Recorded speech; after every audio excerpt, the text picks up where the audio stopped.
రవి ప్రకాష్ సిలికానాంధ్ర ఆసుపత్రి Kuchipudi super speciality వైద్య సేవలు పూర్తిగా ఉచితం. శ్రీ వెంకటాద్రి నిలయ కమలా కాముక పుమాన్ అభంగుర విభూతిర్నస్తరంగయతు మంగళం. శ్రీ వెంకటేశాయ మంగళం. ఆర్టీవీ ప్రేక్షకులందరికీ శ్రీ క్రోధినామ సంవత్సర ఉగాది పండుగ శుభాకాంక్షలు.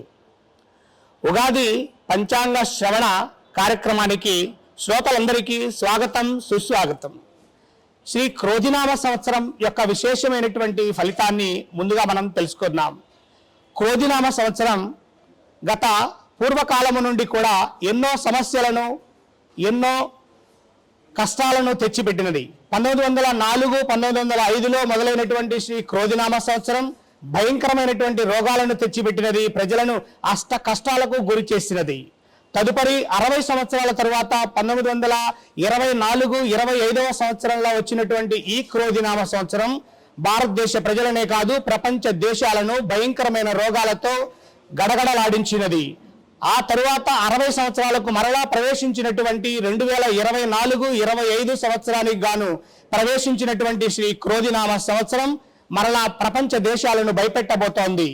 క్రోధి అంటేనే కోపాన్ని కలిగించేది, అలజడిని, ప్రజల మధ్య యుద్ధ వాతావరణాన్ని సృష్టించేటువంటిది, దేశాలకు మధ్య వైపరీత్యాలను, ప్రపంచ దేశాలను ఏదో రకంగా భయపెట్టేటువంటిదిగా క్రోధి అనే సంస్కృత పదంలో తెలియవచ్చుచున్నది. మరి ఈ క్రోధినామ సంవత్సర పంచాంగ శ్రవణ యొక్క ఫలితము ఏమిటి? శ్రీ కళ్యాణ గుణావహం రిపుహరం దుస్వప్న దోషాపహం. శ్రీ కళ్యాణ గుణావహం. ఈ ఉగాది పంచాంగ శ్రవణాన్ని వింటే మనకు శుభకరమైనటువంటి గుణాలు కలుగుతాయి.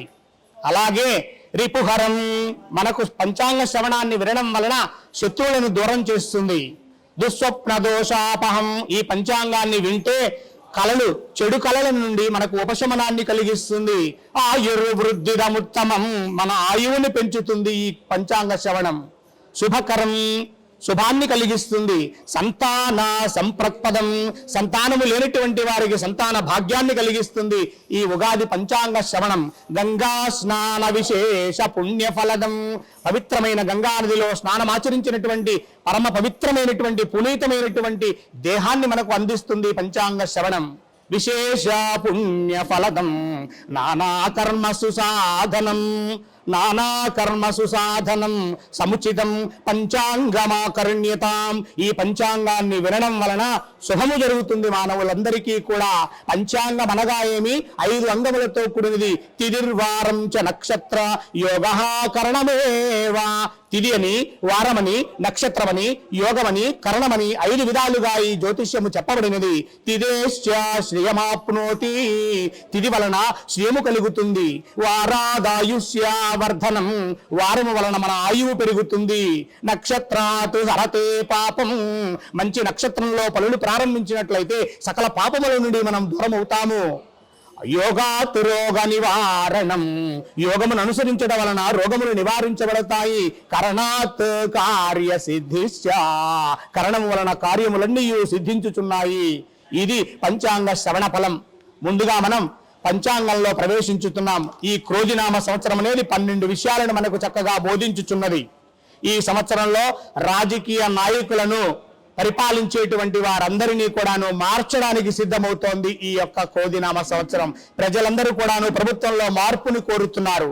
దేశంలో గాని, రాష్ట్రంలో గాని ప్రజలంతా నూతన ప్రభుత్వాన్ని కోరుతారు. ప్రతి రాష్ట్రంలో కూడాను 5 ఏళ్లు పరిపాలించినటువంటి వారిని ప్రక్కన ఉంచి మరో కొత్త నాయకుడిని, కొత్త ముఖ్యమంత్రిని, కొత్త ప్రధానమంత్రిని ఎంచుకోవాలనేటువంటి భావాలు ప్రజలలో కలుగుతాయి. కారణం, కుజుడనేటువంటి వాడు పురుష గ్రహము కాదు, బాల అవస్థలో ఉండేటువంటి గ్రహము. బాలస్థావత్ క్రీడాసక్త, బాలలు ఆటలాడుతారు కదా, ఆ విధంగా రాజకీయ నాయకులతో ప్రజలు ఆటలాడబోతున్నారు. వారు అంచనాలన్నీ తారుమారవుతాయి. రాజకీయ నాయకులందరూ కూడాను పదవిని కోల్పోతారు. నూతనమైనటువంటి వారు పదవిని చేపట్టబోతున్నారని చెప్పడానికి ఈ క్రోధినామ సంవత్సరమే మనకు కుజునికి రాజుగా ఆధిపత్యాన్ని ప్రవేశించింది. తర్వాత మంత్రిగా, సైన్యాధిపతిగా, అర్ఘ్యాధిపతిగా, మేఘాధిపతిగా శని. అంటే శని అనేటువంటి వాడు సైన్యాధిపతిగా, మేఘాధిపతిగా, మంత్రిగా ఉండడం వలన ప్రజలందరూ కూడాను అనారోగ్యాల పాలవుతారు. అదేవిధంగా ప్రజలు ప్రభుత్వంలో మార్పుని కోరడమే కాదు, వ్యసనకారకుడైనటువంటి వాడి కుజుడు. మూడవ అంశం, యువత, బాలలు, బాలికలు, వృద్ధులు, ప్రతి మానవుడు కూడాను మత్తుకు బానిసవుతాడు. మాదక ద్రవ్యాలకు మత్తుకు బానిసవుతారు. స్త్రీలోలులవుతారు. పురుషులేమో స్త్రీలోలులవుతారు. స్త్రీలేమో పరపురుష వ్యామోహాన్ని పొందుతారు. ఈ యొక్క కుజుడు ఆధిపత్యాన్ని వహిస్తున్నాడు. కుజుడు వ్యసనకారకుడు కావున విద్యా వైద్య రంగమంతా కూడాను, క్రీడా రంగమంతా, పర్యాటక రంగమంతా, సంగీత సాహిత్య కళలన్నీ కూడాను అభివృద్ధి చెందుతాయి. సాఫ్ట్వేర్ రంగం పూర్తిగా దెబ్బతింటుంది. ప్రజలలో భక్తి భావాలు పెరుగుతాయి. మరుగుడమైనటువంటి దేవాలయాలన్నీ కూడాను అభివృద్ధి చెందుతాయి. భక్తులతో దేవాలయాలు కిటకలలాడుతాయి. అన్ని విధాల ధరలు ఆకాశాన్ని అంటుతాయి. అన్నింటా స్త్రీలకు గౌరవం దక్కుతుంది. చిన్న స్థాయి నుండి ప్రతి ఉద్యోగంలోనూ, ప్రతి పదవిలోనూ, అన్నింటిలోనూ స్త్రీలదే ఆధిపత్యం వహిస్తుంది. ఈ యొక్క మంగళవారం రోజు ప్రవేశించినది కావున ఉగాది స్త్రీలదే పైచేయిగా ఉంటుంది. ప్రతి విషయంలో స్త్రీలు అన్నింటిలో ముందుంటారు. విమానము నడిపే దగ్గర నుంచి మంత్రి, ముఖ్యమంత్రి హోదా వరకు కూడాను స్త్రీలదే పైచేయిగా ఉంటుంది. ప్రతి ఇంటిలో కూడా స్త్రీలు చెప్పిందే విధముగా నడవబోతోంది. రక్షణ శాఖ, పోలీస్ శాఖ ఎంతటి వారినైనా జైలులో బంధించి చెప్పకూడదు తినిపిస్తారు. వీడు ముఖ్యమంత్రి, వీడు మంత్రి, వీడు రాజా అని చూడదు. పోలీస్ వ్యవస్థ అందరినీ శిక్షిస్తుంది.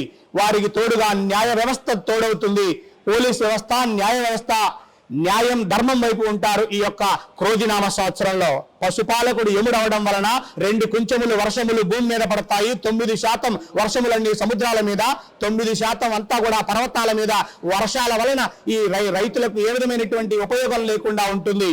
అవసరానికి అందనటువంటి విధంగా మేఘాలు దర్శనం మాత్రమే తప్ప ఏ విధమైనటువంటి ఉపయోగాన్ని లేకుండా ఉంటాయి. కుజుడు ఆధిపత్యాన్ని వహించడం వలన ఈ సంవత్సరం కుజుడే రాజు కావున, శని మంత్రి కావున పరపురుష వ్యామోహంతో ప్రజలు, స్త్రీ వ్యామోహంతో ప్రజలు ఉంటారు.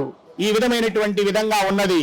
కావున వీటన్నింటి నుండి శుభ ఫలితాలను పొందడానికి కుజుడు యొక్క అధిష్టాన దైవం లక్ష్మీ నరసింహస్వామి వారు ప్రతి ఒక్కరూ కూడాను ఈ సంవత్సరం క్రోధినామ సంవత్సరం పూర్తి అయ్యేంత వరకు మాతా నృసింహస్య పితా నృసింహ భ్రాతా నృసింహ సఖా నృసింహ విద్యా నృసింహ ద్రవిణం నృసింహ స్వామి నృసింహ సకలం నృసింహ లక్ష్మీ నారసింహ మమ దేవి కరావలంబం.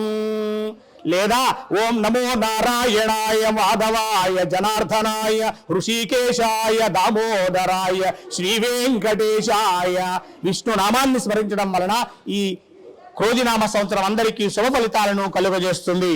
మరి ఇక రాశి ఫలితాలలో మరి ఈ సంవత్సరం ఆదాయ వ్యయాలన్నింటినీ మనం తెలుసుకున్నాం. ముందుగా మేషరాశి. మేషరాశి వారికి ఈ సంవత్సరం అంతా ఆదాయం 8 గాను, వ్యయం 14 గాను ఉన్నది. రాజపూజ్యం 4, అవమానం 3. ఈ రాశి వారికి ఉద్యోగ లాభస్థానాలలో కుంభంలో శని సంచారం మూలంగా, రాహు 12లో సంచారం మూలంగా మేషరాశి వారికి పట్టిందల్లా బంగారమా అన్నట్లుగా ఉంటుంది. ఏ పని చేసినా కూడాను అన్ని రంగాల వారికి అనుకూలంగా ఉంటుంది. నరఘోష అధికంగా ఉంటుంది. వ్యవసాయదారులకు, వ్యాపారులకు మరిన్ని లాభాలు ఉంటాయి. ఈ రాశి స్త్రీలకు అన్ని విధాలా బాగుంటుంది. ఓం నమో లక్ష్మీ నారసింహాయ నమః అనే మంత్రాన్ని జపించడం వలన ఈ మేషరాశి వారికి ఈ సంవత్సరం అంతా అనుకూల శుభ ఫలితాలు ఉంటాయి. తదుపరి వృషభ రాశి. ఈ రాశి వారికి ఆదాయం 2 గాను, వ్యయము 8 గాను ఉన్నది. రాజపూజ్యం 7, అవమానం 3గా ఉన్నది. ఈ వృషభ రాశి వారికి శని దశమంలో సంచారం, రాహు 11లో సంచారం, కేతు 5 పంచమ స్థానమైనటువంటి కన్యా రాశిలో సంచారం వలన ఈ యొక్క వృషభ రాశి వారికి కష్టే ఫలి అన్నట్లుగా ఉంటుంది. శ్రమించే వారికి మాత్రమే వృషభ రాశి వారికి అనుకూల ఫలితాలు ఉంటాయి. సోమరులుగా ఉండేటువంటి వృషభ రాశి వారికి ఎక్కడ వేసిన గొంగళి అక్కడన్నట్లుగా ఉంటుంది. ఉద్యోగులకు ఇష్టం లేనటువంటి చోటికి బదిలీలుంటాయి. బంధువులతో విరోధాలు ఉంటాయి. తక్కువ వారితో మాట పడవలసిన ఆవశ్యకత ఉంటుంది. ఈ రాశి స్త్రీలకు ఆలస్యంగా వివాహం అవుతుంది. తదుపరి మిథున రాశి. ఈ రాశి వారికి ఆదాయం 5 గాను, వ్యయం 5 గాను ఉన్నది. రాజపూజ్యం 3, అవమానం 6గా ఉన్నది. ఈ రాశి వారికి వృషభంలో 12వ ఇంట్లో శని సంచారముగా ఉన్నది. రాహు దశమంలో సంచారం మీనంలో ఉన్నాడు. కేతు 4వ స్థానమైన కన్యా రాశిలో సంచారంగా ఉన్నది.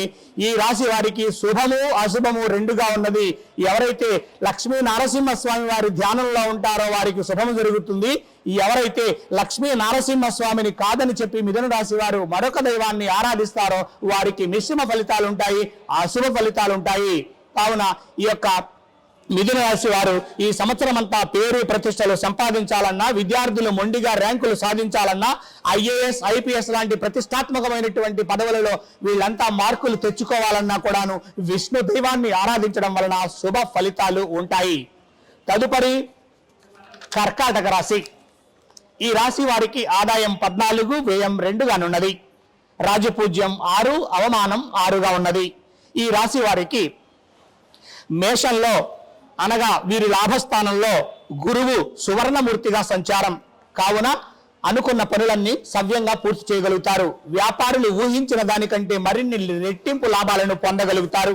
వీరి ఆరోగ్యం కుదురబడుతుంది. ఏ పనినైనా కూడాను సునాయాసంగా కష్టం లేకుండా పూర్తి చేయగలుగుతారు. సరైనటువంటి నిద్ర అవసరమని ఈ రాశి వారు ఈ సంవత్సరం గ్రహిస్తారు. ఎంత సంపద ఉన్నా ఆరోగ్యమే మహాభాగ్యం. ఆరోగ్యం లేకపోతే డబ్బులను నములుతామా, బంగారాన్ని మింగుతామా అని వీరు తెలుసుకునేటువంటి విధంగా ఈ సంవత్సరం వీరికి ఒక ఛాలెంజింగ్ గా ఉండబోతోంది. తదుపరి సింహరాశి. ఈ రాశి వారికి ఆదాయం 2గా ఉన్నది, వ్యయం 14గా ఉన్నది. రాజపూజ్యము 2, అవమానము 2గా ఉన్నది. ఈ రాశి వారికి గురువు ఏప్రిల్ 30వ తేదీ వరకు మేషంలో, తదుపరి దశమ స్థానమైనటువంటి వృషభ రాశిలో సంచారం. దశమం అంటేనే వీరు ఎంచుకునేటువంటి మార్గముగా గోచరిస్తున్నది. అన్ని విధాల అనుకూలంగా ఉంటుంది. అన్ని రంగాల వారికి శ్రేయోదాయకంగా ఉంటుంది. ధనానికి గౌరవానికి లోటే ఉండదు. నూతన వ్యక్తుల పరిచయం ఏర్పడుతుంది. స్త్రీ లాభం ఉంటుంది. వివాహం కాని వారికి వివాహం అవుతుంది. స్థిర ఆస్తి వృద్ధి ఉంటుంది. ఈ రాశి వారు పట్టిందల్లా బంగారమే అన్నట్లుగా ఉంటుంది. గజ కేసరి యోగము, లక్ష్మీ నారాయణ యోగము వరించబోతోంది సింహరాశి వారికి. ఈ సంవత్సరం అంతా ఓం క్లీం శ్రీకృష్ణాయ గోవిందాయ నమః, గోపికా జన వల్లభాయ స్వాహ అనే విష్ణు నామాన్ని ధ్యానించడం వలన ఈ సింహరాశి వారికి అనుకూల శుభ ఫలితాలు కలుగుతాయి. తదుపరి కన్యా రాశి. ఈ రాశి వారికి ఆదాయం 5గా ఉన్నది, వ్యయము 5గా ఉన్నది. రాజపూజ్యము 5, అవమానం 2గానున్నది. ఈ రాశి వారికి గురువు ఏప్రిల్ 30 వరకు కూడాను మేషంలో, తదుపరి 9వ స్థానమైనటువంటి వృషభంలో సంచారం. అన్ని విధాలా వీరికి యోగదాయకంగా ఉంటుంది. స్థిర ఆస్తి వృద్ధి ఉంటుంది. నూతన గృహ నిర్మాణం ఏర్పాటవుతుంది. నూతన వాహనాన్ని వీరు కొంటారు. కుంభరాశిలో 6వ ఇంట్లో వీరికి శని సంచారం కావున ఏ విధమైనటువంటి లోటు లేకుండా పెద్ద పెద్ద కాంట్రాక్టులన్నీ కూడా వీరికి అందిపుచ్చుకుంటారు. అన్ని రంగాల వారికి శోభాదాయకంగా ఉన్నది, శోభాయమానంగా ఉన్నది. తదుపరి తులారాశి. ఈ రాశి వారికి ఆదాయం 2, వ్యయము 8గా ఉన్నది. రాజపూజ్యం 1, అవమానం 5గా ఉన్నది. ఈ రాశి వారికి 6వ ఇంట్లో రాహు కారణంగా అది మీనంలో సంచారం కావున ప్రతి దానిలో ఆటంకాలు, అవరోధాలు, బంధువులతో విరోధాలు ఏర్పడతాయి. అదేవిధంగా కేతు 12వ స్థానంలో సంచారం కావున గతంలో 2-3 సంవత్సరాలుగా మీకు తీరనటువంటి సమస్యలు ఈ సంవత్సరం తీరుతాయి. అదేవిధంగా ఈ రాశి వారికి పిత్రార్జితమైనటువంటి భూములు అమ్ముడవుతాయి. ఎక్కువ ధరకు, అనుకున్న దానికంటే ఎక్కువ ధరకు అమ్ముడవుతాయి. కొనాలన్నా అమ్మాలన్నా స్థిర భూములకు లాభదాయకంగా ఉన్నది ఈ తులారాశి వారికి. వీరికి లక్ష్మీ నారాయణ యోగం ప్రారంభమైనది కావున వీరు ఈ సంవత్సరం అంతా కూడాను కృష్ణాయ వాసుదేవాయ గోవిందాయ నమో నమః, వసుదేవసుతం దేవం కంసచాణూరామర్ధనం దేవకీ పరమానందం కృష్ణం వందే జగద్గురుం అని కృష్ణ అష్టకాన్ని చదవడం వలన, పారాయణం చేయడం వలన శుభ ఫలితాలు కలుగుతాయి. తదుపరి వృశ్చిక రాశి. 12 రాశులలో రాజు లాంటిది వృశ్చిక రాశి. ఈ రాశి వారికి ఆదాయం 8, వ్యయం 14గానున్నది. రాజపూజ్యం 4, అవమానం 5గా ఉన్నది. ఈ రాశి వారికి విశేషమైనటువంటి యోగం ఉన్నది. ధనానికి గౌరవానికి లోటు ఉండదు. ఉద్యోగులకు ప్రమోషన్స్ ఉంటాయి. రుణ బాధలు తొలగుతాయి. వాహన ప్రాప్తి ఉంటుంది. తదుపరి ధనురాశి. ఈ రాశి వారికి ఆదాయం 11గా ఉన్నది, వ్యయం 5గా ఉన్నది. రాజపూజ్యం 7, అవమానం 5. వీరికి కేతువు దశమంలో ఉండడం వలన, కన్యాలో తామ్రమూర్తిగా సంచారం వలన ప్రతిరోజు వీరిని వీరు రీఛార్జ్ చేసుకోవాల్సిన ఆవశ్యకత ఉన్నది. మనం ఫోన్లో రీఛార్జ్ చేస్తే ఏ విధంగా పనిచేస్తుందో ఆ విధంగా మీరు మీ తప్పులను తెలుసుకొని మీ యొక్క కష్టాలేంటి నష్టాలేంటి మీకు మీరుగా ధ్యానించుకొని మిమ్మల్ని మీరు సరి చేసుకునే దానికి ఈ సంవత్సరం అవకాశంగా ఉన్నది. రుణాలు తీరుతాయి. ఉద్యోగులకు దూర ప్రాంతాలకు ప్రమోషన్స్ ఉంటాయి. స్త్రీలకు అన్ని విధాలా అనుకూలంగా ఉంది. తదుపరి మకర రాశి. ఆదాయం 14గా ఉన్నది, వ్యయము 14గా ఉన్నది. రాజపూజ్యం 3, అవమానం 1. ఈ రాశి వారికి రాహు 3వ స్థానంలో ఉన్నది, కేతు 9లో సంచారంగా ఉన్నది. కనుక వీరికి గొప్ప వ్యక్తులతో పరిచయాలు ఏర్పడతాయి. శుభ కార్యక్రమాలు చేయడానికి అనుకూలంగా ఉంది. స్నేహితులతో సఖ్యత ఏర్పడుతుంది, ఉద్యోగులకు వృద్ధి ఉంటుంది, నూతన వాహన లాభం ఉంటుంది. తదుపరి కుంభరాశి. ఆదాయం 14గా ఉన్నది, వ్యయం 14గా ఉన్నది, రాజపూజ్యం 1, అవమానం 6గా ఉన్నది.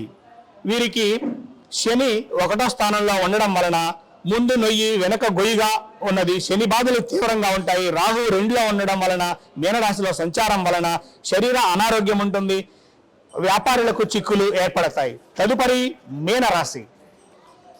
ఈ రాశి వారులకు ఆదాయం 11, వ్యయం 5గా ఉన్నది, రాజపూజ్యం 2, అవమానం 4గా ఉన్నది. వీరికి గురుబలం అనుకూలంగా ఉన్నది. శని 12వ ఇంట్లో శుభకరంగా ఉన్నాడు. రాహు 1లో జన్మంలో ఉన్నారు. కేతు 7వ స్థానంలో ఉన్నారు. ఈ రాశి వారికి ప్రారంభం నుండి కూడా అనుకూల ఫలితాలు ఉంటాయి. ఆలస్యంగానైనా అన్ని పనులను పూర్తి చేయగలుగుతారు.